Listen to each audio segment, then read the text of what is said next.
So the Cike is dead and Rin doesn't care. And Ramza is the first person that Rin tells, and he's very upset.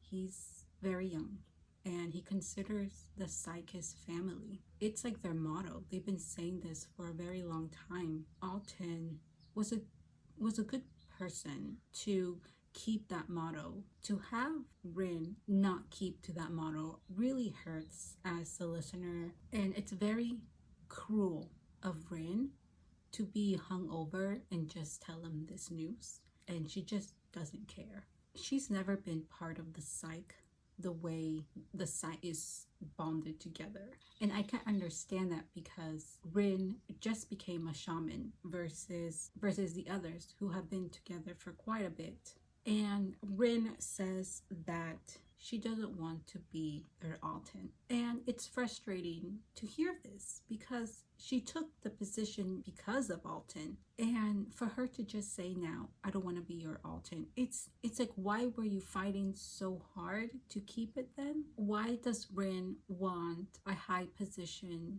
in the military or in society when she can't even take charge of the Cike? The Cike are filled with powerful beings. It's frustrating to hear how she wants power and influence when she can't even take care of her Cike. And Rin says that she takes orders. In my mind, when have you taken orders? When? You only take orders when it benefits you. Like right now, it benefits her to just get rid of the Cike because she no longer has that drive and she no longer has that influence. We see how Rin is very happy, quotation marks, question mark, that she no longer has the Cike to command. She's getting used to not having the Phoenix around, and she says that she's actually doing a really good job being a soldier. I still don't see Rin as a good soldier.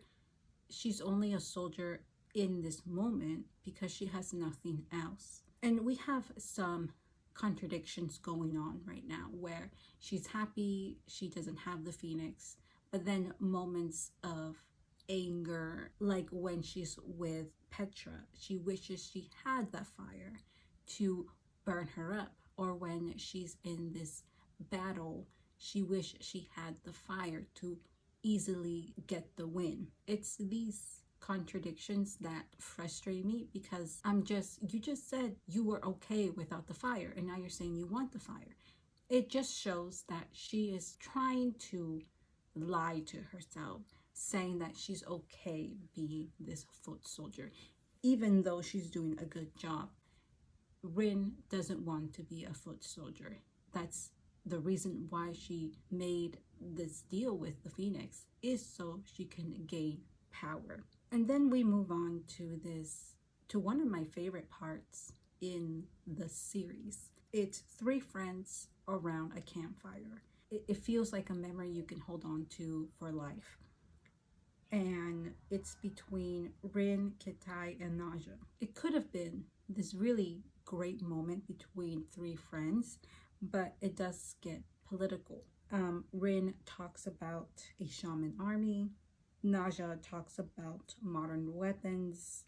And this moment is such a good moment to go back to. It's important for future events. Rin goes off to take a leak and she's comfortable doing it in front of Kitai, but she's not comfortable doing it in front of Nezha. I just think it's gross that she's comfortable taking a leak right there in front of Kitai, in front of anybody. I would be like, we're soldiers, but I would still, want some manners. Go somewhere else where I don't have to see that.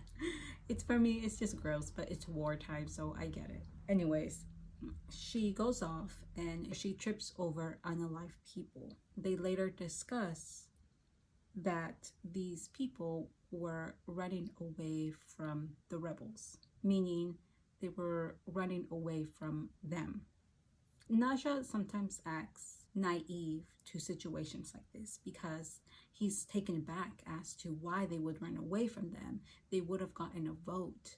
He truly believes in his father's image. He truly believes in the conversation he had with Rin, with reforming and educating the people. You have to really pay attention to Naja's belief in this system versus Kitai and Rin. Kitai pretty much explains that they were fed lies by their leaders, and that's why they were running away. Rin understands this, and it's just a huge foreshadowing. In like small moments like this, Arif Kwan is cooking for book 3. We move forward and we get a battle between the Empress's navy. Rin's team is not doing so well, and it's revealed at this time that Nezha is a shaman, but I'm gonna put a question mark after shaman. And he has abilities to control the water,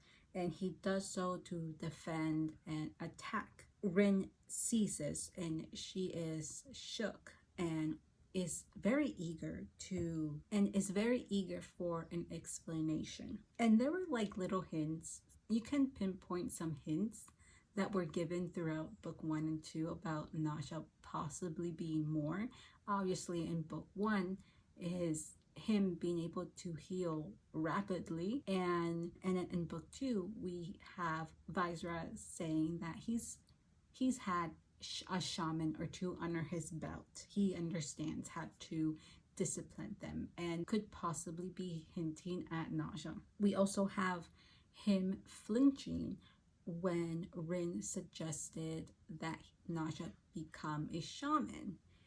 And it's just like a lot of little moments throughout the book that it's fun to pick up once you go back and re-listen or reread the books. During this time, I really don't like Rin's attitude. Rin is the complete opposite of my personality. She is forward, rash, irresponsible, and immature. I'm an adult, so I like to think that I'm over that stage of my life. But Rin is still young, so I can excuse some of her actions.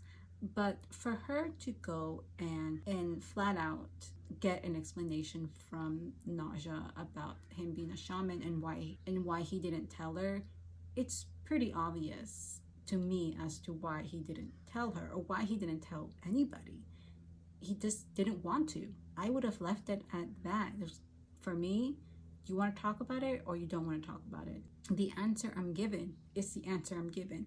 Rin pushes for more. She doesn't really care about Nezha being uncomfortable. She wants the truth from him, and she's like, oh, I could help him, and oh, he could have helped me. Yes, that is true, but this is your friend. You should give this person some space. If he doesn't want to talk about it, a good friend would back off until he's ready to talk about it.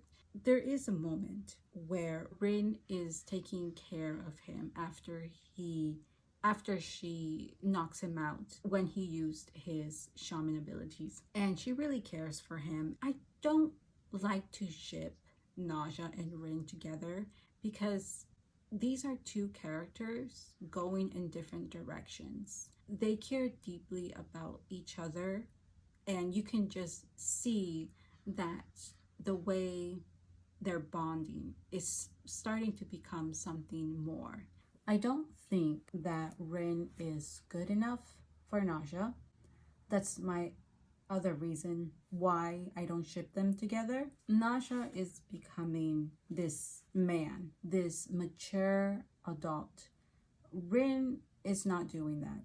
She is spiraling downward.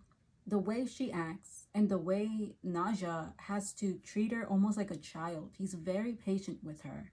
It just, for me, I will not ship that. I can't ship that. Moving on, Rin finally talks to Nezha about being a shaman.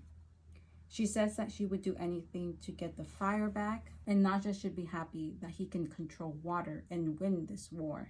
And in my mind, I'm just like, did you not learn your lesson? Aren't you feeling guilty about all the people that you ended and you burned? You burned one of your own members, and the doctor left you. You almost went rose on us in the beginning of the story. And yet you're guilt tripping Nezha to become a shaman. I thought you cared deeply for this person. Being a shaman has severe consequences, and it's like you're forgetting all of the pain that you've caused, the pain that being a shaman has caused. So why would you want that for your friend? And why would you want that for your friend you care deeply about? Nezha and Rin continue their conversation of him being a shaman. He gets very angry and scared, and he hits a spot where Rin is standing. Rin says, "You missed," and Nezha says he wasn't aiming for her. This moment made me a little nervous because I was worried that their friendship, whatever they have going on right now, would revert back to book one. I love the transition between enemies to friends in book one, and I enjoy their bonding time together and the progress that they've had along their journey so far. It's really great to listen to. Thankfully, it doesn't go too far. Rin has this inner dialogue where she says she has no respect for fear. For me, that is BS writing. Nezha says that he doesn't want to hurt her, and Rin says he couldn't. To my understanding, this is a YA novel. Moments like this remind me that this is truly a YA novel. Some of the dialogue in this book is so childish and very outdated. Rin says that she has no respect for fear. Are we forgetting about the many times where she has shown fear of her own fire? At the very beginning, she's afraid to summon fire in front of Visera. She's shaking and terrified that she's going to burn other people. And are we forgetting about Sumi, who's terrified all the time? Just a lot of these moments that they have experienced true fear, and we have Rin saying that she has no respect for fear. I just don't like some of the dialogue R.F. Kuang writes. And the outdated part of this whole story and this whole series is Rin. Rin acts like this tough character. She's supposed to be this tough character, and she's supposed to rise above it, or she's supposed to lead her people. I disagree with the synopsis of the series. Rin is a horrible, bratty child, and this tough act from her is not tough at all. She's very scared all the time. She's in survivor mode 99% of the time. Not once have I seen a moment where she is genuinely tough. I do think that Rin is a very outdated character because her toughness is not tough at all. She is in survivor mode 99% of the series. A tough character knows to get back up and become a better person. When Rin gets knocked down, she comes back up, but she comes back with vengeance. She's angry, she's bitter, she wants to burn people because they wronged her. She's not this tough character. She's this brat who wants to tell the world she's tough. It's moments like this where I really question R.F. Kuang's writing. She's young, and a lot of the books I've read in YA, the authors tend to be much older. Just because I'm criticizing her writing doesn't mean I don't like her as an author or as a person. I just think some of her dialogue sounds very outdated and just cheesy overall. It is YA, and I do remind myself that. I kind of feel like I got tricked into reading this series because a lot of people really like it, but no one really talks about why they like this book. I've always just seen people put it in their reactions of, yes, this is a good book or a good series, and I disagree completely. So we move on to another battle. In this battle, there's only one person that's at fault here, and that is Nezha's older brother. We get a surprise visit, and it's from Phelan, who is being possessed by the wind god. Rin is getting tossed around like a rag doll. In my bitter mind, I'm just like, oh, don't you wish you had the Cike with you who can possibly help you take him down? And then she gets tossed into the water.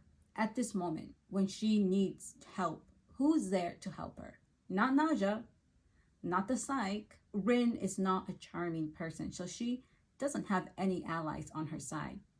But who jumps in there for her? No one but Cike. It almost brings me to tears when I'm listening to this moment, because even though I don't like Rin, I appreciate her having a loyal friend, someone who genuinely loves her. And when Cike offered this olive branch for her, Rin snatched it completely. She snatched it very fast. So the bond that they have is just such a great thing for Rin to have in her life. Chagan also is trying to get rid of Phelan, but he's not strong enough and gets tossed into the water, which is a little questionable because Chagan was strong enough to kind of disrupt the Empress, but he's not strong enough for Phelan. It makes me kind of question that a little bit. Rin is in the water and he's calling Nezha a coward. Is Nezha a coward in this moment?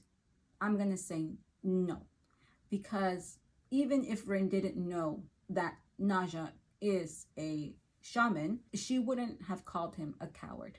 If Nezha is in his boat, safe, and he's just watching chaos around him while not doing anything, then yes, he is a coward because he's letting his army down for not doing anything. At this moment, again, the only person who's at fault here is Nezha's brother. He's the one who demanded that they get going. And in this moment, they're just losing. It was a bad call and they're losing. And I don't get angry that Nezha doesn't want to use his powers. There are severe consequences to being a shaman. I totally understand if you don't want to activate those consequences. So Rin gets swept away because of Jinza cutting the rope, which I have to agree, he's such an a-hole for doing that.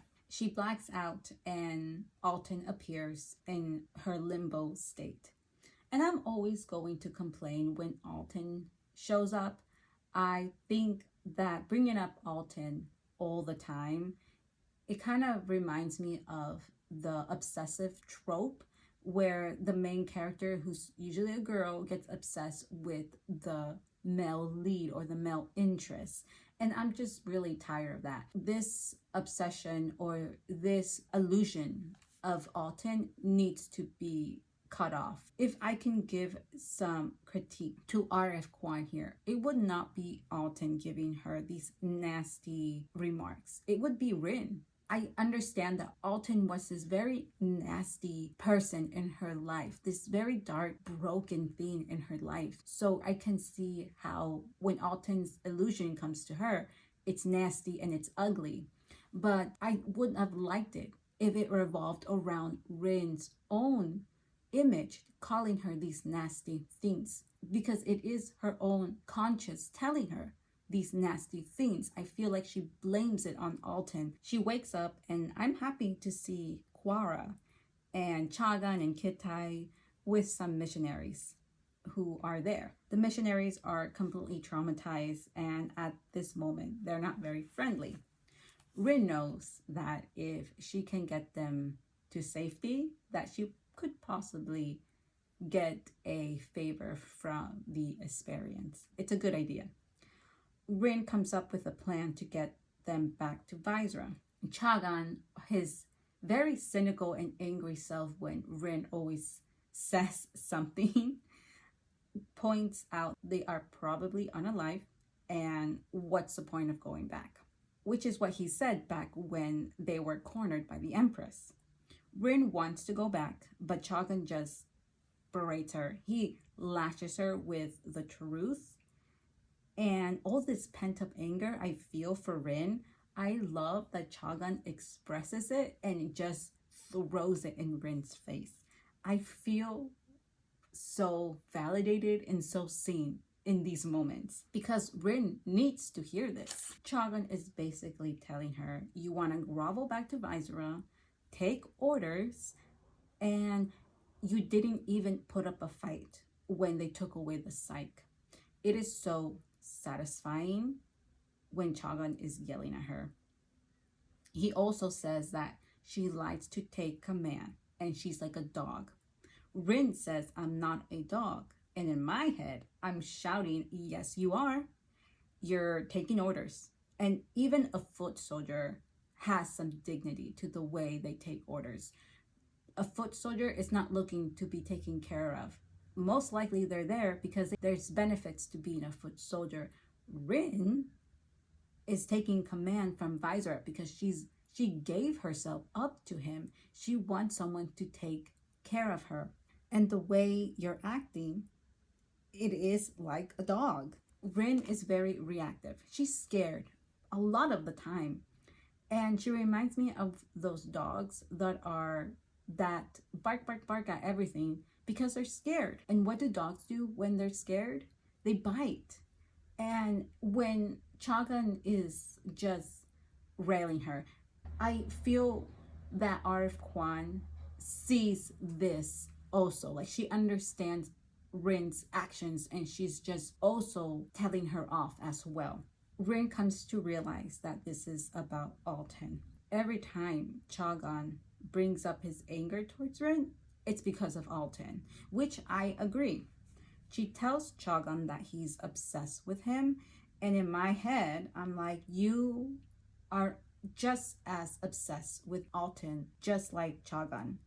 He's literally the sealed in your head. He comes to you when you're in limbo, and he convinced you, quote unquote, to join Visera's army. So you are just as obsessed, girl. Is Chagan and Rin's obsession with Alton layered? Absolutely. Ramza pretty much nailed it in the head when he said he's mourning his friend when it comes to Chagan's obsession with Alton, and that Alton was his only friend. I'm not giving Chagan any slack at this point, but I feel like it's easier for Rin to lean on other people or lean on close friends, which is Kitai and Nezha, to sort of not always think about Alton and his untimely end, versus Chagan, who only has his sister. He doesn't have any other friends to lean on and take his mind off of Alton's untimely end. So there is some difference between their obsession. I do think that Arif Kwan is dragging the subject of Alton too long. They continue arguing, and Chagan really blames Rin for Alton's untimely ending. And I don't agree with Chagan at all. I don't think Alton's actions should be pushed on to Rin because she was just following his orders. And she didn't want him to be alone. Rin knows what it's like to be alone. Alton knows what it's like to be alone. And just Rin didn't want that for Alton. I like to think that I can be fair in my judgment. So I can somewhat defend Rin and say that was not her fault. That was completely Alton's fault. Chagan continues by saying, you think that Alton would fall in love with you if you followed his orders. And is that why you're in love with Visera? Because he's Alton's replacement? My heart was pounding out of my chest. This is so much more exciting than Nezha becoming a shaman. And I totally forgot about this part. This is my second time listening to the story, so I can't believe I forgot this moment, because I have this exact same theory. But it wasn't until book 3 where it kind of formed. Is Rin in love with Visera? Rin's version of love is not love. She doesn't know how to love. Not yet. Listening to it the second time around, my theory becomes stronger. But I also have so many questions. And one of them is I want to understand Rin's need for a masculine figure in her life. She needs a masculine figure to look up to, or she doesn't need it, but she looks for it. It's not like a puppy crush. It's very layered. And it's also like maybe male validation in her life. I would love to go into her psyche a lot more, but honestly, Rin's character makes me too angry, and I just can't. I have to force myself to listen to the story sometimes. I have to push myself to listen to the story sometimes. Even the first time around, I had to take breaks because I was so angry at Rin. So I can't really go into her character because it just makes me mad. She just makes me mad. But I'm happy that Chagan threw it in her face because she needed someone to throw it in her face. Rin doesn't think about her actions and doesn't really think about the consequences of her actions very much. And I feel like RF Kwan is also throwing it in her face. I don't know if she fully agrees that Alton is being replaced by Visera. I don't know, she just threw it out there because she just thought that maybe this is what we were thinking. But I would love to hear her discussion and her discussion of Rin's character and just answer some of the questions I have. But going back to the story, Rin and Chaga get into a fist fight, but that's nothing new.